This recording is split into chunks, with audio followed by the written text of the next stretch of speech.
পূর্ব মেদিনীপুর জেলার রামনগর বিধানসভা এলাকার বড় নাংকুয়া গ্রামের গত ৩০০ বছরের পুরানো ভূঁইয়া বাড়ির দুর্গাপূজা নিয়ে প্রতীক্ষায় থাকেন জমিদার বাড়ি থেকে শুরু করে পার্শ্ববর্তী গ্রামগুলিও। রামনগর এলাকায় একাধিক বাড়িতে পুজো ও সার্বজনীন পুজো হয়। তা সত্ত্বেও এই ভূঁইয়া বাড়ির দুর্গাপুজো প্রতিমা তৈরি থেকে শুরু করে বিজয়া পর্যন্ত খুঁটিনাটি নানা নিয়ম মেনে পুজো হয়। এই পরিবারের প্রথম কত সালে পুজো হয় বা কে প্রতিষ্ঠিত করেছিলেন এই পুজো বর্তমান প্রজন্মের কাছে স্মরণে নেই বলেও স্বীকার করেছেন। তবে চিরাচরিত নিয়মে ৪০ থেকে ৪৫ পুরুষ ধরে এই পুজো একই নিয়মে হয়ে আসছে।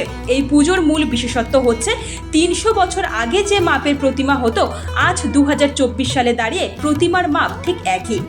ষষ্ঠীতে ঘট উত্তোলন হয় পালকি ও বিমানে।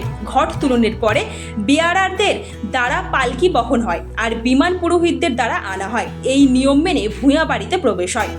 এই মুহূর্তে ভূঁইয়া বাড়ি যেন সাজো সাজো রব। এই ভূঁইয়া বাড়িতে শুধু দুর্গাপুজো নয়, বাড়ির চারিদিকে ঘুরলে রয়েছে একাধিক মন্দির, পুজো পাঠ চলে দৈনন্দিন। সেই সময়কার ভূঁইয়া বাড়ির এক প্রকার বিরাট জমিদারি চলত। তাদের বাড়ির চারিদিকে ঘুরলে দেখা যায় জমিদারের একাধিক চিহ্ন।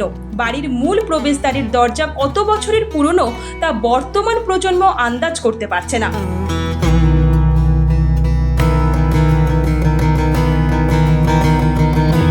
এখনো জমিদার বাড়িতে পড়ে রয়েছে কামান।